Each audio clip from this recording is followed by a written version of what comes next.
आप सबको नमस्कार। मैं धीरज कुमार। इंटरमीडिएट एग्जामिनेशन जो 2025 में हुआ है उसका हम लोग एक बार क्वेश्चन का डिस्कशन कर लेते हैं ताकि आप लोगों को भी मिलाने में ज़्यादा सही हो जाएगा और आप आसानी से पता कर पाएंगे कि आपको कितना नंबर मिला है। तो स्टार्ट करते हैं। हम लोग इस दोनों लैंग्वेज में इसको रखेंगे। तो जो पहला क्वेश्चन आता है, what is the tendency of endosperm in gymnosperms. Actually ये जो क्वेश्चन है वो 11th क्लास का क्वेश्चन है जिम्नोस्पर्म का, क्योंकि एंजियोस्पर्म ही हम लोगों को 12th में पढ़ना है। लेकिन कोई नहीं, बायोलॉजी का क्वेश्चन है तो क्वेश्चन तो कहीं से भी आ सकता है। बेसिकली सर, नग्न बीजियों में एंडोस्पर्म की प्रकृति क्या होती है, तो इस बात को आप बिल्कुल जानेंगे, क्योंकि जिम्नोस्पर्म में जो एंडोस्पर्म होता है उसी को मेल गैमेटोफाइट बोलते हैं और गैमेटोफाइट हमेशा हैप्लॉइड नंबर होता है। तो इसका आंसर ए हो जाएगा, यानी कि हैप्लॉइड हो जाएगा। अब क्वेश्चन नंबर 2 की अगर बात करें तो इसका क्वेश्चन नंबर 2 है, which of the following is a stress hormone, यानी निम्नलिखित में से कौन तनाव स्ट्रेस हार्मोन है, तनाव या स्ट्रेस है। तो इसमें अगर देखें तो इथिलीन तो नहीं होगा, क्योंकि ये जो प्लांट हार्मोन, ये भी अगेन 11th क्लास का क्वेश्चन है, प्लांट ग्रोथ एंड डेवलपमेंट का। तो इथिलीन तो जो फल होते हैं बेसिकली उसको पकाता है, राइपनिंग करता है। और जो बी ऑप्शन है जिब्रेलिक एसिड 3, तो इसका भी आंसर नहीं होगा। ये सी भी आंसर नहीं होगा। जो इंडोल डेरिवेटिव्स बेसिकली ये तो ऑक्सीजन होते हैं, IAA यानी कि इंडोल एसिटिक एसिड। तो इसका आंसर एब्सिसिक एसिड हो जाएगा, यानी कि डी हो जाएगा। ये एक इनहिबिटर हार्मोन होता है जो स्ट्रेस हार्मोन होता है, तो इसका आंसर डी हो जाएगा। अब बात करते हैं तीसरे क्वेश्चन की, निम्नलिखित में से कौन ओजोन परत हेतु सर्वाधिक हानिकारक है, यानी कि which of the following is the most harmful to the ozone layer. तो इसका आंसर तो फ्रियोन हो जाएगा, क्योंकि क्लोरोफ्लोरोकार्बन का दूसरा नाम जो होता है वो फ्रियोन ही होता है। अब बात करते हैं चौथे क्वेश्चन की तरफ, निम्नलिखित में से कौन काजीरंगा राष्ट्रीय उद्यान से संबंधित है। तो अगर देखें तो which of the following is related to the Kaziranga national park, तो इसका आंसर बी हो जाएगा, टाइगर। 2006 में टाइगर को वहाँ पे माना गया था काजीरंगा नेशनल पार्क के लिए, तो वो टाइगर से रिलेटेड हो जाएगा, यानी इसका आंसर बी हो जाएगा। बात करें पांचवें क्वेश्चन, तो भारत में संरक्षित जैव मंडल कितने हैं, यानी कि what is the number of bio reserves in India. तो answer will be B, which is 18। अब बात करते हैं छठे नंबर क्वेश्चन की, निम्नलिखित में से कौन नाइट्रोजन का स्थिरीकरण करता है, यानी कि which of the following fixes the nitrogen. तो इसका आंसर ए हो जाएगा, यानी कि एनाबीना जो होता है वो नाइट्रोजन का फिक्सेशन करता है। Now the question is 7। इसमें जो व्हाट डज क्रायोटॉक्सिन डू, यानी कि क्रायोटॉक्सिन क्या करता है। बेसिकली इसमें जो बॉलवर्म होते हैं, अगर वो बैसिलस थ्यूरिनजिएंसिस को खा लेता है तो उससे जो क्रायोटॉक्सिन यानी कि क्राइजीन निकलते हैं, वो एक्चुअली सेल को स्वेल कर देते हैं, मोटा बना देते हैं, लाइसिस यानी तोड़ देते हैं, binding of epithelium of mid gut, उसके मिड गट में भी एंट्री लेकर के वहाँ बाइंड करके और सेल को बस्ट कर देते हैं, जिससे वो जो बॉलवर्म है वो भूखा मर जाता है। तो इसका आंसर तीनों हो जाएगा। अब बात करते हैं 8वें नंबर क्वेश्चन की। इसमें है, निम्नलिखित में से किसके द्वारा ईख या गन्ने की बुआई की जाती है। तो इसका जो क्वेश्चन है, by which of the following is sugarcane sown. तो सिंपल इसका आंसर तो कटिंग ऑफ स्टेम्स हो जाएगा। अब बात करते हैं 9वें नंबर क्वेश्चन की, तो which of the following is affected by SO2 pollution, यानी कि निम्नलिखित में से कौन SO2 के प्रदूषण से प्रभावित होता है। तो आप अगर जाने इसको डीप में समझे तो ये जो लाइकन्स होते हैं उसका एसोसिएशन होता है फंगस और एल्गी के साथ, और एल्गी में जो क्लोरोप्लास्ट होते हैं उसका अगर पॉल्यूशन से एक्चुअली वो गड़बड़ हो जाता है, जिससे इसका सीधा असर क्लोरोप्लास्ट पे पड़ेगा। तो इसका आंसर सी हो जाएगा। तो निम्नलिखित में से कौन जन्म से लेकर मृत्यु के बीच की अवधि है, यानी कि which of the following is the period between birth and death.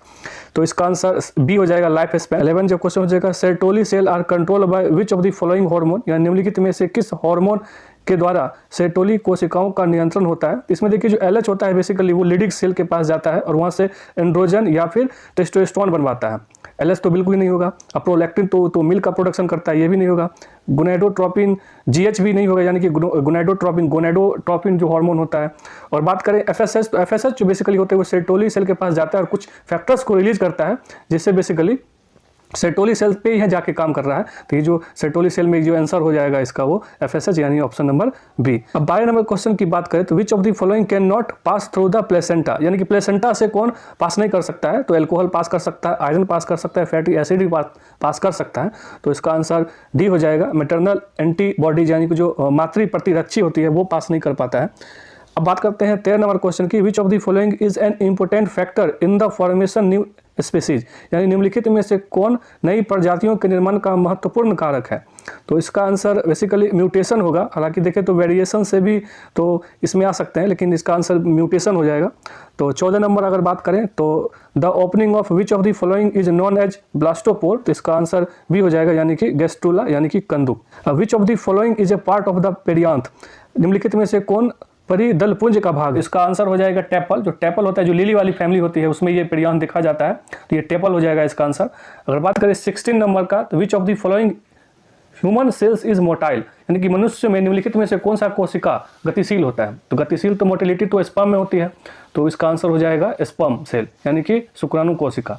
17 number बात करें तो इसमें विच of the following is A sex linked character, यानी कि निम्न में से कौन लिंग संलग्न गुण है, यानी कि इसका आंसर हो जाएगा कलर ब्लाइंडनेस। और जो हीमोफीलिया होता है वो x recessive sex link character को दर्शाता है, तो इसका आंसर हो जाएगा कलर ब्लाइंडनेस, तो कलर ब्लाइंडनेस हो जाएगा। अब बात करें 18 नंबर, निम्नलिखित में से कौन जीवित जीवाश्म है, यानी कि लिविंग फॉसिल है, तो इसका आंसर हो जाएगा लेम्प्रे। अब बात करते हैं निम्नलिखित में से कौन एटाविज्म का उदाहरण है, यानी कि which of the following is example of एटाविज्म। तो एटाविज्म का मतलब होता है वैसा कैरेक्टर जो आपके एंसेस्टर में नहीं था, लेकिन वो आपके पास दोबारा नेक्स्ट जनरेशन में वो वापस से लौट आया, तो उसको बोलते हैं एटाविज्म। तो इसमें देखें तो कर्ली हेयर नहीं होगा, लॉन्ग हैंड नहीं होगा, a baby born with a small tail, ये आंसर हो जाएगा a baby born with a small tail. तो अब बात करते हैं 22वें नंबर क्वेश्चन की, तो निम्नलिखित में से कौन लैक ऑपेरॉन यानी कि मॉलिकुलर बायोलॉजी यानी कि मॉलिकुलर बेसिस ऑफ इनहेरिटेंस का ये क्वेश्चन है। इसमें देखिए क्या होता है कि ZYA इसमें जो स्ट्रक्चरल जीन होता है, तो Z जीन से निकलता है बीटा ग्लैक्टोसिडेज, और Y से आपको पता है एक निकलता है परमिएज, और एक ट्रांस एसिटाइलेज होता है वो A से निकलता है, तो इसका सिंपल आंसर हो जाएगा Z जीन से निकलता है, ठीक है। और I जीन तो आपको पता है कि वो इनहिबिटर्स होते हैं, रिप्रेसर जीन होते हैं बेसिकली। अब बात करते हैं क्वेश्चन, निम्नलिखित में से कौन यौन संचरित रोग है, यानी कि सेक्सुअल ट्रांसमिटेड डिजीज है। तो इसका आंसर देखिए सिफिलिस और गोनोरिया, ये दोनों जो है वो बैक्टीरियल हैं, बैक्टीरियास होते हैं। जो गोनोरिया होता है वो भी निसेरिया गोनोरी से होता है, और सिफिलिस जो होता है वो एक बैक्टीरिया होता है ट्रिपोनेमा पैलिडम। ये दोनों जो होते हैं वो एसटीडी यानी कि सेक्सुअल ट्रांसमिटेड डिजीज होते हैं, तो इसका आंसर सी हो जाएगा, बोथ ए एंड बी, यानी ए और बी दोनों।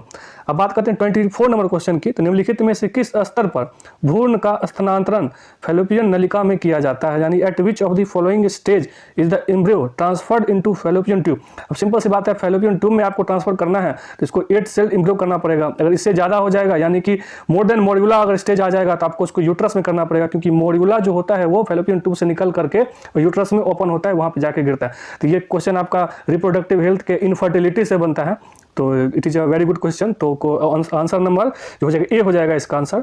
अब बात करते हैं 25 नंबर क्वेश्चन की, which of the following refers to the scientific study of human population. तो निम्नलिखित में से कौन मानव जनसंख्या के वैज्ञानिक अध्ययन को दर्शाता है। अगर इसका आंसर अगर देखें तो ज्योग्राफी, तो भूगोल, हिंदी में अगर आप देखोगे तो और आसानी से यहाँ पे बताया जा चुका है जनसांख्यिकी यानी कि डेमोग्राफी से। अब 26 नंबर का हो जाएगा, निम्नलिखित में से मनुष्य की त्वचा का रंग कैसे निर्धारित होता है, यानी bye which of the following means is the colour of skin determined in human being. आप देखिए इसमें क्वेश्चन थोड़ा सा काफ़ी पेचीदा है। अब इसका आंसर क्या लगाएं, इसमें थोड़ा सा मुश्किल आ रहा है, क्योंकि क्वांटिटेटिव यानी कि जो स्किन का जो डिटर्मिनेशन होता है ह्यूमन के अंदर, उसको बोलते हैं पॉलीजेनिक इनहेरिटेंस, और पॉलीजेनिक इनहेरिटेंस का मतलब क्वांटिटेटिव इनहेरिटेंस भी कहा जाता है। और इसमें 3 जीन शामिल होते हैं, तो मल्टीपल जीन लगाएं कि क्वांटिटेटिव लगाएं, इसमें थोड़ा सा कंफ्यूजन है। अगर एक ऑप्शन को चुनना होगा तो 3 जीन तो रिस्पॉन्सिबल होते हैं, that is the polygenic inheritance. तो मल्टीपल जीन जो होगा इसका आंसर मेरे ख्याल से लगेगा। थोड़ा सा क्वेश्चन ये थोड़ा उसका ऑप्शन थोड़ा सा समझ में नहीं आ रहा है, ये ए और बी में से कोई एक हो सकता है, बी आंसर लगाएंगे। अब अगर देखें तो how are the 8 ascospores formed in the Neurospora, तो इसका आंसर जो हो जाता है, ये थोड़ा सा क्वेश्चन पेचीदा है, आपको थोड़ा सा टफ लगेगा, लेकिन आपको तो 35 मार्क नहीं है, तो इसका एक आंसर भी हो जाता है 1 माइटोसिस और 1 मियोसिस। अब बात करें एक अनदर क्वेश्चन, तो महिला स्त्री लक्षण वाले पुरुष को क्या कहते हैं, गाइनोड्रोमार्फ। अब बात करते हैं नेक्स्ट क्वेश्चन की, तो who among the following propounded the term muton cistron and recon. इसका आंसर डी हो जाएगा, एस बेंजेर। निम्नलिखित में से कौन पारिस्थितिकी तंत्र में एक से अधिक पोषण स्तर पर रह सकता है, यानी which of the following can live at more than 1 place in a trophic level of an ecosystem. अगर आप फिश को अगर आप देखेंगे यहाँ पे, तो ऑप्शन आपको काफ़ी अच्छा लगेगा कि फिश जो होता है ये दोनों में आ सकता है ना, तो फिश इसका आंसर हो जाएगा। अब बात करते हैं नेक्स्ट क्वेश्चन, तो नारियल के मध्य फल भित्ति की प्रवृत्ति क्या होती है, यानी कि what is the nature of mesocarp in coconut. अब देखिए इसका आंसर फाइब्रस हो जाएगा, जिसको आप लोग छीलने में काफ़ी ज़्यादा मुश्किलें आती है, वो मेसोकार्प होता है, तो ये आंसर इसका भी हो जाएगा। अब देखिए निम्नलिखित में से किसके होमंगों का निर्माण होता है, यानी which of the following is responsible for formation of at androecium. तो स्टेमन, एंड्रोइसियम का तो होता ही है यूनिट स्टेमन। तो मनुष्य में संलग्न समूह की संख्या क्या है, यानी कि what is the number of linkage group in human being. तो लिंकेज ग्रुप का मतलब होता है हैप्लॉइड नंबर, तो आंसर विल बी 23।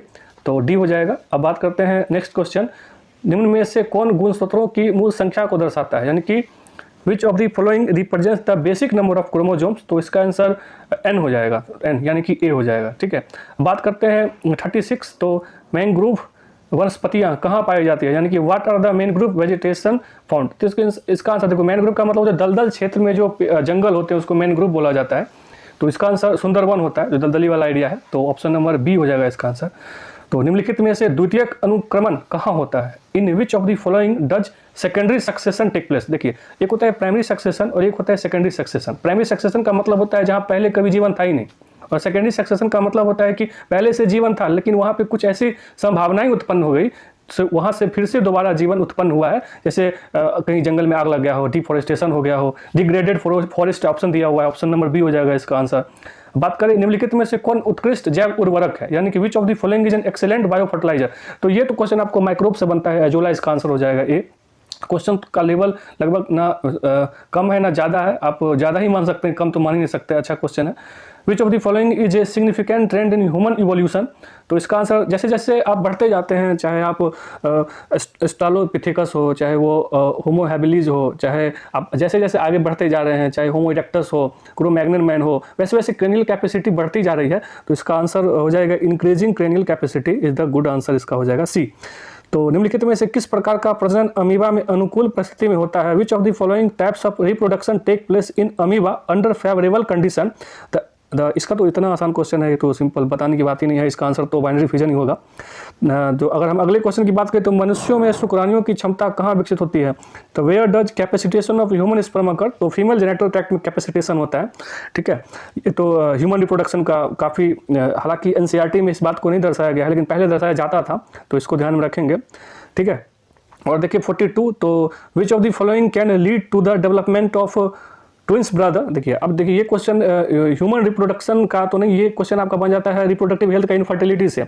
जब भी आईवीएफ की बात होती है तो वहाँ पे 2 जाइगोट जनरली दिया जाता है ताकि वहाँ जुड़वा बच्चा हो, तो आंसर इसका बी हो जाएगा। 2 जाइगोट रहेगा तो वो डेवलपमेंट होकर इम्ब्रियो बनेगा, वही फिर इम्प्लांट होगा दोनों यूट्रस के अंदर, यानी एंडोमेट्रियम ऑफ यूट्रस, तो डेवलप होकर के ट्विंस को जन्म दे सकता है।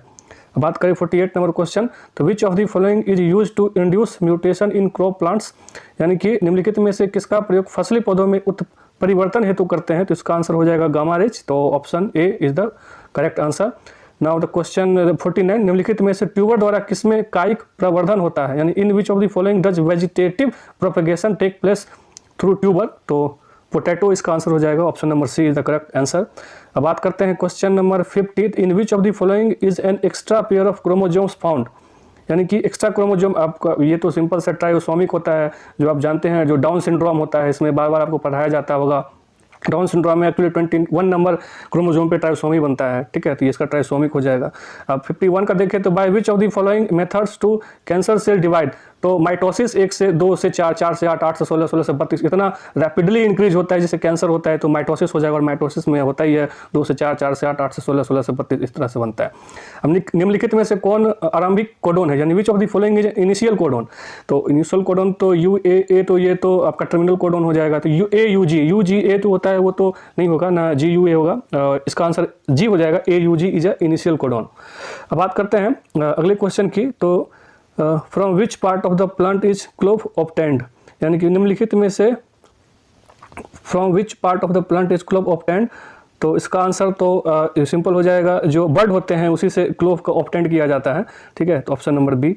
तो अब देखते हैं निम्नलिखित में से किसका प्रयोग रक्त में कोलेस्ट्रॉल की मात्रा को कम करने के लिए किया जाता है, तो which of the following use to reduce the amount of cholesterol in the blood, तो स्टैटिन जो होता है बेसिकली, वो जब इक्कोस्प्रिन का नाम आप सुने होंगे, उसमें स्टैटिन ही होता है, ठीक है, तो स्टैटिन हो जाएगा आंसर। तो रोजवेस्टैटिन आता है, फिर बहुत सारे चीज़ होते हैं, ठीक है, स्टैटिन हो जाएगा। ये आपका माइक्रोब से चैप्टर बनता है, माइक्रोब का क्वेश्चन है ये, माइक्रोब जो आपके 12th का जो सिलेबस है बॉटनी का। लिखित में से कौन सही जोड़ा है, which of the following is A correct pair, तो इसको बहुत अच्छे से आपको पता है, ये नाइट्रोजन बेस है, तो ये फिर मॉलिकुलर बायोलॉजी का मॉलिकुलर बेसिस ऑफ इनहेरिटेंस का क्वेश्चन है। सो एडेनाइन और AT, यानी कि एडेनाइन और थाइमिन की अगर आप बात करोगे तो वहाँ पे डबल हाइड्रोजन बॉन्ड बनता है, और गुआनाइन और साइटोसिन के बीच में ट्रिपल हाइड्रोजन बॉन्ड बनता है, तो answer will be C, G triple bond बनाता है सी के साथ, तो आंसर हो जाएगा सी। अब बात करते हैं निम्न में से कौन घुलनशील आरएनए, घुलनशील RNA, which of the following is a soluble RNA. तो soluble RNA is the transfer RNA, यानी कि टीआरएनए, सिंपल क्वेश्चन आंसर है इसका। बात करते हैं by which of the following bonds are the nucleotides of DNA attached. तो इसमें देखें तो निम्नलिखित में से किस बंधन से डीएनए के न्यूक्लियोटाइड बंधे होते हैं, तो इसका आंसर हाइड्रोजन बॉन्ड हो जाएगा। तो इससे अब 59 के बाद तो है ही नहीं हमारे पास, तो इतना ही मिल पाया। तो आई होप आपको समझ में आया होगा, आप क्वेश्चन मैच करा लेंगे आपका कितना करेक्ट हुआ है। अगर ये वीडियो आपको अच्छा लगा हो तो इसको लाइक कीजिए, शेयर कीजिए, ताकि और लोगों को भी इस वीडियो का बेनिफिट मिल जाए। तो फिर मिलते हैं नेक्स्ट वीडियो में नए टॉपिक के साथ। Till then thank you.